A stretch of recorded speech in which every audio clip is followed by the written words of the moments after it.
Welcome back to Kickin in Higher Ed. I'm your host, David Holsinger. Today we're joined by the lovely Loren Jackson. Loren, how are you doing? I'm good. How are you, David? Oh, not bad. It's the revival. It's been a few weeks since the last episode of the podcast, so ready to get back into the swing of things. Loren, are you able to give us the little sum up about yourself, your Yeah, life, how you I got would to love where you to. are now? Yeah. So I'm originally from Illinois. I did all my undergrad in the wonderful state of Iowa, and I had the opportunity to participate in the post-secondary education master's program at UNI. After I kind of went through my own higher ed journey, I myself was a transfer student. I originally started out at Kirkwood Community College and transferred to the University of Iowa. And as much as I love both of those institutions, my transfer experience was not the most fantastic thing. And it really kind of put a lot of things into perspective as I was going through my undergrad experience. And upon the conclusion of my graduation, it was during the peak of COVID time. I was originally in like the healthcare professions, and I was really kind of questioning like what was kind of bringing me to healthcare. And in a short summary, it kind of came down to that I just really liked helping people. And during that time, I connected with an old mentor of mine, Shelly Milks. Shout out to her at Kirkwood. She's still there, and she also knows Schmitty in our program. And she kind of talked me through it. And I didn't really think about higher ed as a profession. I don't think a lot of people who are in higher ed go in with that intent going into college, but it's a really wonderful world to kind of step into once you see that there's a lot of like-minded people who have a lot of passion for helping students and be successful in higher ed. And that's kind of where I've gotten myself today. So I have worked in transfer admissions, for example, Nice. but I have mostly worked in academic advising during my higher ed tenure. And in that space, I have worked with community college students, so first gen, adult learners, English as their second language in like low socioeconomic spaces. Mhm. Um, and then on the flip side, I have also worked in a really privileged space. So I am currently an academic advisor at the University of Colorado-Boulder. It's a wonderful college to be a part of, but there is definitely a specific demographic that we attract in that space. Mhm. So it's a lot of different conversations that I've had during higher ed. I've spoken with moms trying to start their education and change after they're 50, 40 years old, while I'm also talking to these really privileged white boys who haven't had an opportunity to really be challenged yet in those spaces there. So it's really cool to see all these different polarizing topics, but right now that's where I'm at. I'm in exploratory studies and I'm loving it. So Nice. Yeah, I feel like you bring a really unique perspective just from because went to community college, right? Then went to the University of Iowa, and then UNI, and then you also worked at a community college, and then you get to work at a big university like CU yeah. Boulder.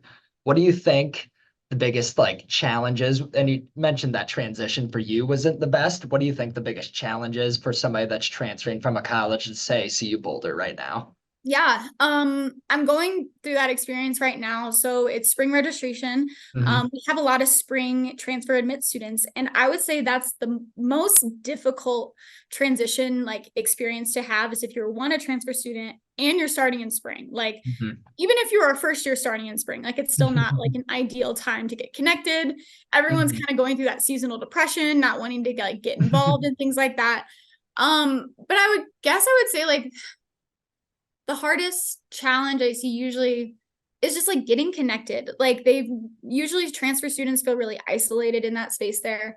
But just trying to get resources in front of them is Hmm. difficult. Trying to just have communication with them is difficult because they aren't familiar with our policies. They're used to how their institution works. So for transfer students, it's really just always a hot, touchy subject with them where it's like, okay, that was your previous experience and it's totally valid.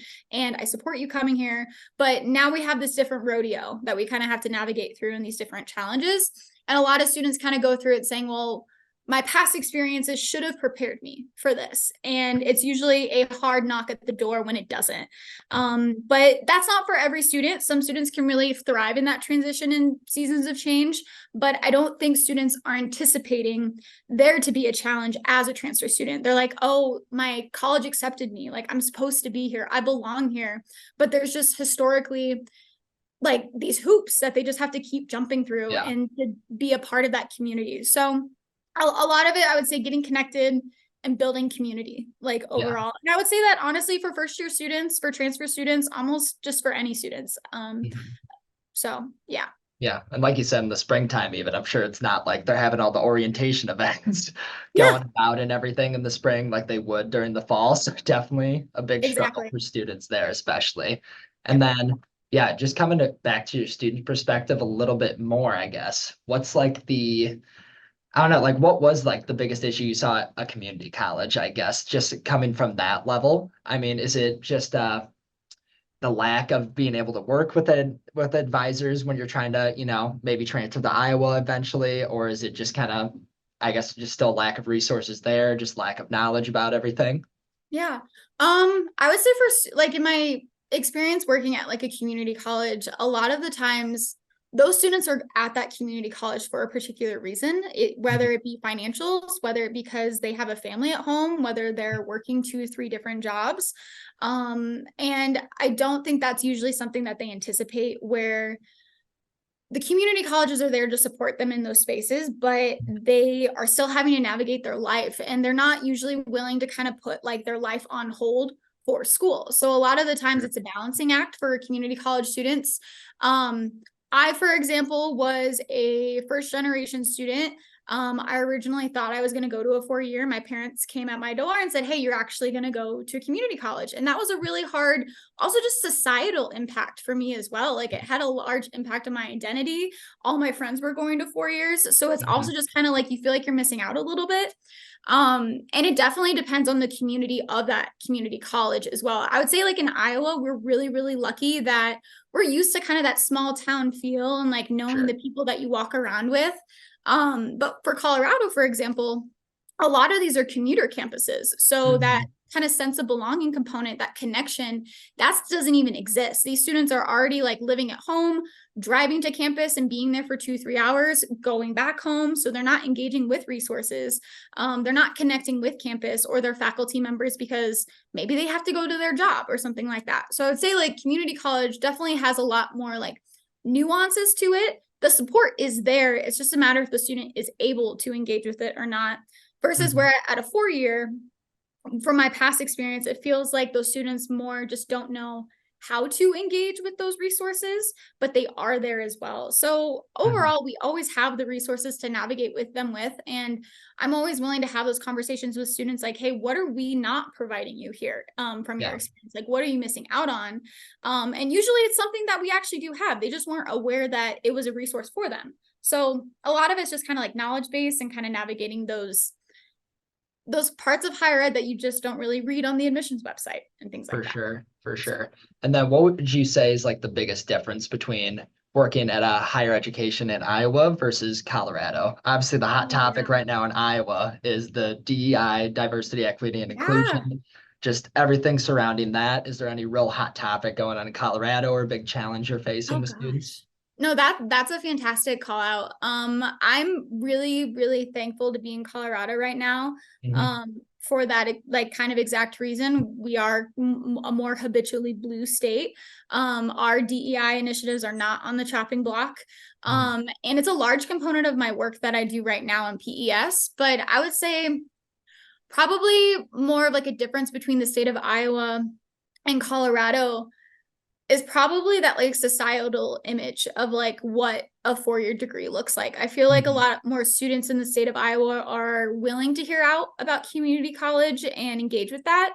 But when you talk about community colleges or just taking like a transfer credit class or just taking like a class over the summer, um, it's not something they're interested in. They are not concerned as much about financials, or at least the students I'm working with at my Mhm. current institution. That is not to say for all institutions in Colorado. For example, like MSU, Mhm. DU, as well are a little bit more diverse in those areas and just not even like in student population, but like also socioeconomic statuses and things like that. Mhm. Um, so I'd say when it comes to the like quote unquote more prestigious colleges here in CU, students are not willing to hear about like, oh, there's a more financial savvy way to go about my education. They're just picking colleges based off of the looks of the campus. I think that's probably one of my favorite funny answers when I ask a student like, hey, why'd you pick CU Boulder? And they're like, I love the campus. It's super pretty. And I was like, okay, what's your second reason? They're like, I really like skiing and snowboarding. It's close to the mountains. And those are genuinely the answers I get the most of. So it's really eye-opening to kind of see just like the societal differences here in Colorado for that. But I'd be definitely interested to kind of hear about the opinions up at like CSU, for example, or one of the other CU system arms that we have down in like Colorado Springs or at the CU Denver campus. But I would like to say CU Boulder it's definitely its own, it's a little bubble for the students there. For sure. How have you felt the Coach Prime effect at CU? Is that something that you just like kind of felt right away when you got there this year and the kind of immediate turnaround to the football fan base at CU? It was a little shocking, to be honest, because Yep. I had a lot of exploratory study students on the football team. My first year when I was at CU Boulder, and then my second year, that's when Prime came on. I got a lot of emails from them saying like, hey, I have to transfer somewhere because Prime doesn't want me on the team anymore because he's got these better prospects and he's trying to rebuild this team. So that was kind of hard on my heart to have my students like have to leave for those situations. I'm like kind of thinking of like 3 or 4 in particular right now. But it's definitely increased the parking permits, increased the hecticness on game days. But hypothetically, he'll cinch us a title next year. So it's interesting to watch for sure. And you talked about just the increase in parking permits. I also remember talking about this summer, they might have needed to increase some dorm space possibly. Has that still been a thing CU Boulder is kind of battling at this moment, or? Currently, yes. From my perspective, the fall students, our incoming student population, there was around 800 students put on a wait list for housing. They were communicated this information. They were told, hey, you are allowed to be lifted from the first year live on campus. But to those students, like that doesn't matter to them. Like they want that experience of living on campus. For sure. So I had a lot of students who last minute had to find housing in Boulder, which is historically very, very expensive. It's also really difficult to find good housing in Boulder. We have like our own kind of housing crisis, in my opinion, and as a lot of other people's opinions. But it's definitely a challenge overall when it comes to kind of equating for how much like campus resources we're allotted to have. And kind of a topic that comes up often is like budget, and the amount of students you admit to keep the campus afloat and those reasons. I'm not a part of the housing team or anything in that manner, so I can't talk on it too much on types of like insight, but it was definitely something that impacted our student experience. I had a lot of exploratory students come to me and say, hey, yeah, like I'm living in Longmont or Thornton or central Denver, and I'm having to commute every day. That also impacts their student experience because they also, once again, don't feel like that they can stay on campus for a lot of time. We do give our students like a free bus pass so they can ride all of our transit like for free. But a lot of students don't know how to navigate our transit systems most of the time. So for those students, not only are they not living on campus, but they're spending a lot of money on rent outside that they didn't anticipate. They're not getting that first year student experience that they really were shooting for. So overall, it's like when those budgetary impacts come into play and housing impacts come into play, it impacts the student's experience. Because CU said, hey, we don't have space for you. You have to find other housing. And those students are like, okay, cool. I'll live somewhere else. Can I park on campus though? And they're like, actually, we don't have enough parking permits either. So it's like this, it's kind of like the snake eating itself. And you just kind of go like, where does like the buck stops here type thing. Was that like a big enrollment spike? Sorry to cut you off there. No, it's okay. Like big jump from like the year before of the incoming freshman class, or? I would not say it was a huge spike. It is kind of like our anticipated growth that we have, but our campus itself is not physically growing fast enough to accommodate for those students. I know that there are some like higher ed retention issues and just like number issues at a lot of other institutions. But CU Boulder is not a part of that. I was about to say it's not the theme of a lot of higher education institutions across the nation. It's interesting. And I guess to speak particularly about my role and what I do, so I work in the program in exploratory studies. So the way that students end up in my particular office is either they come into CU Boulder declaring that they're exploratory studies and that's what they wanted, Hmm. or they're originally rejected from their college internal to CU, such as Okay. business or engineering, and then Hmm. they're offered a spot at CU Boulder, but in exploratory studies. Hmm. So with that, our students kind of always have a place to go to with us. So even if our business school is super competitive, even if our engineering college is super competitive, they can still come to CU and be an exploratory studies student. We then have this process, what we call an intra-university transfer, where they have to meet specific requirements to get admitted possibly into the School of Business or the College of Engineering. And these are just two examples. We also have like our School of Music, we have our College of Media Communication and Information. All of them have an IUT process. Hmm. And to those students, they are very specific requirements, and students have up to 4 semesters with us in PES, Hmm. and sometimes students don't make that happen within that 4 semesters, so we're also supposed to be parallel planning with them, Hmm. thinking about different majors for them to consider on how to still get to that goal of what they want, or considering different career pathways as well, because sometimes when students come in, they just really are shooting for this very specific thing Hmm. that might not be the best fit for them. But that's not my job to tell them that. It's their experience to learn that. And I'm just here to support them along the way and provide options and different scenarios to kind of provide them Hmm. this hypothetical academics experience that they're looking for. For So sure. That's like a, I never thought about that, or that kind of, I mean, brought up something that I actually dealt with 2 summers ago. I had a friend intern that I interned with, and she went to University of Texas, Austin, and she was talking about how she was like, well, I got into the engineering program and I didn't want to change my major. And I was like, you're working in sales. Like, don't you really want to change your major? She's like, no, it's really hard to get out. Like, I already got in. And I was mhm. like, I never really experienced that. Coming from you and I, we're a Yeah. mid-major school. A lot of it's not very competitive to get into the business school. Yeah, there's a little fee to get in or something, but it's not like you have to be top of your class to be admitted Mhm. to the U and I business school. So it's really interesting hearing a bunch of different, I don't know, inner workings of a university and just all the challenges that students might face. Now, Oh I yeah. do have the hottest question in higher ed right now for you. Yeah. How many owls would you have to see in a single day before you thought something terrible or something just like something bad was going to happen to you? How many would you have to see? I would probably have to see like 4.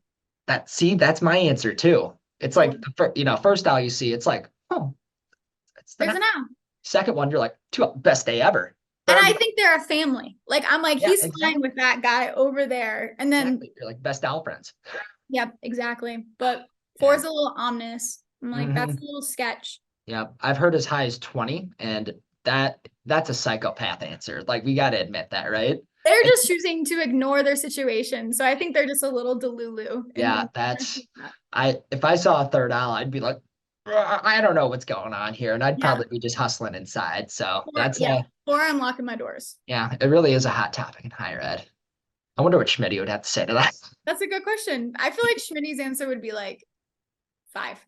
5, yeah, I feel like Schmitty's like I've seen some owls in my day. He used to be on the farm and stuff, you know. You'll have to ask him and give me an update on what his opinion is on Oh, for sure. that. And So then kind of bringing it back to what you were talking about earlier, just students kind of not necessarily paying attention to the financials of CU Boulder, and they're just like, I want to be in Colorado, colorful Colorado. What attracted you to come out to work to colorful Colorado? oh yeah. Yeah. So I would love to give a shout out to Olivia Ballhagen for this. Olivia Umba now. I'm so sorry she got married this last like 2 Decembers ago now. Hmm. But she participated in a program called NODA. Hmm. And during my time in our grad program at UNI, I was greatly encouraged by Olivia as like a friend and mentor, also by Shelly and Schmitty, to participate in that. So I during my first year, I looked through the NODA applications and I was just really looking for a very specific experience of academic advising. The NODA portal is mostly orientation and transition, as they would call it. So a lot of the different postings on there were like orientation leaders and engaging with summer orientation, and that just wasn't the type of bucket I was looking for in my career in higher ed. Hmm. And miraculously, CU Boulder had one posted for an academic advising intern. And that was the one that I just like put my blinders on for. And I was like, I'm getting this. And I manifested that so ridiculously hard. I do not know how I ended up getting that internship. Um, but they took a chance on me during the summer of 2020. Oh my gosh, was it 2022 at this point? Yeah, summer 2022. Hmm. I spent my time out at CU Boulder as an academic advising intern in the exploratory studies unit. And during that time, I just made the most specific intent of giving my whole entire heart to that experience. I was on a caseload team with 3 or 4 other advisors for about 500 students, Hmm. and we were expected to have like upwards from 8 to 10 appointments a day with these students, usually around half an hour, talking about like orientation elements to it, but also like registration, getting prepared for CU Boulder, campus resources, everything and anything that you would think of for an incoming student, you would talk to them about. Hmm. And I just loved it. I told myself it was only 8 weeks. So I was like, I'm not gonna get burnt out. I'm just gonna like put everything down to this area. Hmm. And it was something where my team now at CU like recognized that, and they saw that I had a lot of heart and that they were really like proud of me to do that in those spaces. I had 2 other interns on my team as well. Nikki Hosey, who Hmm. did the master's program at University of Connecticut, and then Sarah Fisher, who did the master's program for higher ed at the University of New York as well. So a lot of different perspectives, and it was really cool to be around 2 other really powerful women in higher ed who felt like this was a really cool space for us. Hmm. And at near the end of my internship, my supervisor said like, hey, like we're opening up a position, like if you're interested. And I was like, oh, I can't do that. I'm in this master's program. And I called Schmitty up and I like just kind of started begging. I was like, this is what I need. This is what I want. Hmm. Um, and honestly, I'm here because of Schmitty, and Hmm. I'll give him credit for that. He allowed me to feel empowered in my decision and support me in that as well. So for the remainder of the program, I was able to kind of zoom in. So I started officially at CU on November 1st of 2022. And I just recently had my 1 year in 2023. So I'm going on my 2nd year now here at CU Boulder, and I'm loving it. And it's awesome. So Heck yeah. Nice. Any advice you would give to a young professional like me or students looking to get into higher ed about these NOTA internships, about just kind of yeah. like what you think to kind of stand out like you did to manifest this for CU Boulder? Yeah. I would honestly say like this usually higher ed master's programs are around only 2 years. Mhm. It's a quick 2 years. It Yeah. really goes faster than you think. And I would just say like be willing to put your heart and your energy into this, and good things will come towards that. Um Higher ed is really what you get out of it. The networking that you connect with, the people that you know, is really ways that you can kind of advance your career in higher ed. So be willing to go get coffee with your supervisor. Be willing to go ask fun questions. Like things don't always just have to be business. Hmm. And that's how you become personable in higher ed and be better with our students. I am only at the ripe age of 25. I get often asked by my students, like, hey, what's your major? And things like that. And I'm like, I'm actually a professional here and things like that. But I'm glad that I still feel like I have that heart and that energy to give them, to where I can connect with students. I can connect with my office. And it's really amazing to see just a bunch of different people kind of bring a lot of different things to the table. So one, be willing to put yourself out there, and two, just like be willing to leave it all out there as well, because Hmm. this is the kind of time and space to figure out what you like to do. I probably wouldn't have known what I was getting myself into when it came to advising as much if I hadn't intentionally sought out those experiences. Hmm. And that's where I will honestly admit as well, that's kind of a weakness of mine. I have a very narrow view of higher ed. I've been in admissions, I've been in orientation, I've been in advising, but I also really want to be a part of different components of higher ed. Someday I would like to be a dean of a college and kind of see Hmm. what that looks like for like policy work and things in that manner. So currently at this time, like looking at things like program coordinators for scholarship programs, Hmm. connections with trio programs and things like that. So also just kind of figuring out like what your passion is and your why for higher ed is really helpful, because if you're not participating in your why in higher ed, you're going to get burnt out really quickly, and it's not going to be a space that you love as much. So For sure. You kind of almost answered what my next question was going to be, and that was just going to be, what do you think's next for Miss Lauren yeah. Jackson here? Going uh, into the future, finding a new job, or what is it going to be? yeah. Do you want to stay directly involved with students, or like you said, moving up to that dean position where maybe you're not necessarily interacting with students all the time, but you're affecting the college in a major way? Yeah, I think in my younger years of higher ed, I want to be as student facing as I possibly can to be aware of Hmm. like, the problems that they're experiencing and like how those policies that exist right now are impacting them. Um, Hmm. but already in my time, I get really frustrated with the policies we have. And I'm like, why can't this be different? And I feel really powerless in that. But Hmm. also, I have to remind myself that me having my boots on the ground to relay that information to my director, to my assistant dean, is really powerful. And thankfully, I work with a team that is really open to suggestions, really willing to hear out, like quote unquote, like the little people on the ground. Like Hmm. we are meeting with the students face to face, and my Hmm. office and my directors and team like give us the space to be honest with them, and they do their best to respond to that change. I would like to toot PES's horn, saying that we are like a really innovative office where Hmm. we're really willing to try different things every single semester. Out of the uh, out of the now, what is it? Two summers I've had, like two academic cycles. It is Hmm. not the same. It is already vastly different on how we've done things. So we've really kind of changed and shifted to our students' needs and be willing to do that. Um, Why do you think it's shifted so much in your time, do you think? I would say it's because we're willing to change. And I think and maybe to a later question, that's kind of a big problem for higher ed. We're slow to change. Hmm. Policies get enacted, things get reviewed. There's always a committee that has to follow up on something. And it could take years for a policy to change. But in exploratory studies, at least, we try and revert from that like slowness as much as possible and Hmm. have those conversations in real time. Yes, not everything is perfect by any means, but our office is willing to kind of recognize our problems that we have and say like, okay, we need to make this change now as much as we can, and also kind of create a game plan on how we can overall adjust our picture and our mission in PES specifically. So yeah. For sure, for sure.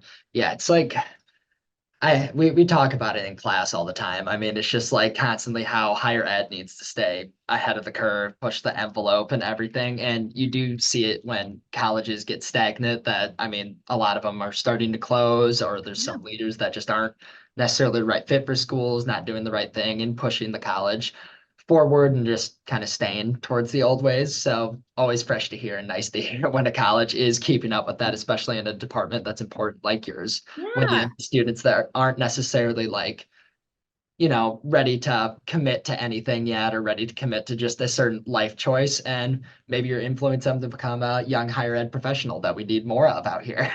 So, There's like one particular girl who's on my advising caseload. I was like, mhm, you can do what I do. And she's like, mhm.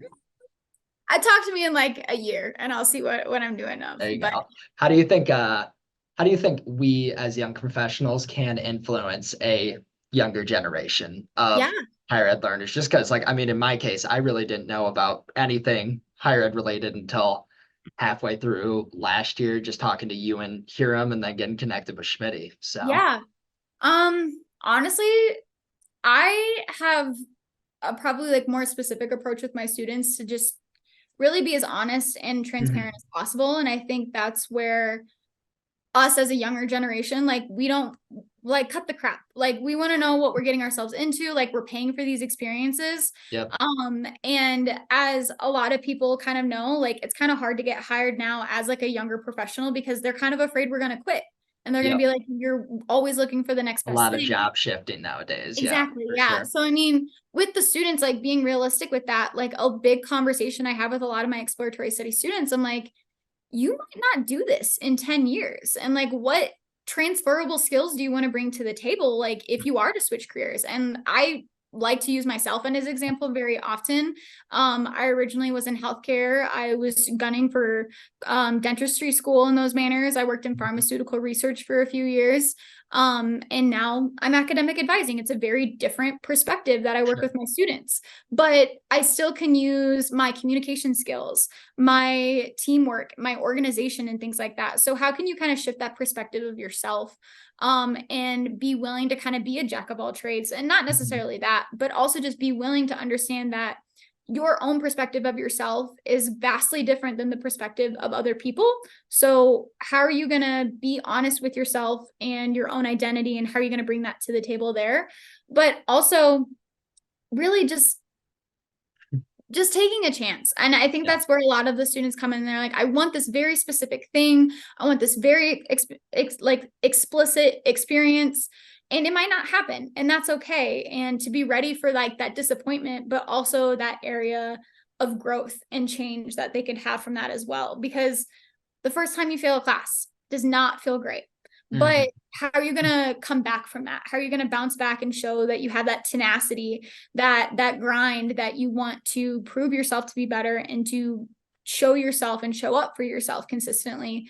And I really wish that, like, during my own higher ed experience as an undergrad, like, I wish there was someone who kind of pushed me a little bit more, because that's where, like, as an undergrad, like, there was a lot of moments I wasn't pushing myself, because I was like, oh, like, I was comparing myself to my peers and seeing how they were doing in their classes. And I was like, my dreams aren't coming true. Why are theirs? And that was like a really hard, like, ego death for me to kind of navigate that and be like willing to pivot and like adjust my dreams. So a lot of the times when it comes to like my students right now, I'm just saying like, hey, like don't be realistic to crush your dreams by any means, but like, let's be realistic on how we can set ourselves up for success and do better and continue to grow in these areas, rather than just saying like, oh, that didn't work, and then kind of just spiral from that situation further. For sure. It's kind of full circle. Like you said at the beginning of the episode, it's that, nobody really knows that they're getting into higher ed because there isn't that specific career track like for it necessarily. I mean, I was a business major. You're coming from dentistry, pharmaceuticals. We have a lot of teachers in the program as well. So it's just kind of, I mean, it's the amazing thing that you have so many different perspectives coming in to kind of just cater to the needs of all the students that we have. And it's, yeah, I mean, I'm really enjoying it so far, just having all this different kind of knowledge and tidbits. Like, I got one guy in my class that used to be an actor. He lived in Siberia for a while. And I'm like, that's a guy I want to learn from. Like, that's a guy that's had a full life, a lot of different experiences. So I really come to appreciate it. Yeah. So any last words for the people or anything? I think you summed it up pretty well. I'm ready to run through a brick wall for you there. No worries. Honestly, I would just say, like, keep taking a chance on yourself, and like keep believing that you're gonna make your dreams come true, whether they might be adjusted or not. But there's always space and support for you in higher ed, and that's where really at the end of the day, don't hesitate to ask for questions. We get paid to answer your questions. So like truly, like, come utilize us in those spaces there. But for people who are looking for a career in higher ed, it's like, be willing to look for different experiences and put yourself out there, because without that, I wouldn't be in the job that I am right now. I wouldn't be living in Colorado for that experience as well. So yeah, just a lot of times of challenging yourselves and putting yourself out there. For sure. And like, yeah, if you're just looking to help people, there's obviously many different ways you can help people. Like, I've always wanted to just be, a coach. I thought that was going to be the path I was going down. And now I'm kind of like, oh, I mean, I can help student athletes in a completely different way that I never even sought out before. So like you said, I think that's a great message for everybody and a great way to end the podcast. Loren, thank you so much for coming on. It's been a blast. It's been a blast chatting to you, David. It's wonderful to see your face, and I hope everything's going fantastic. Oh, I appreciate that, Loren.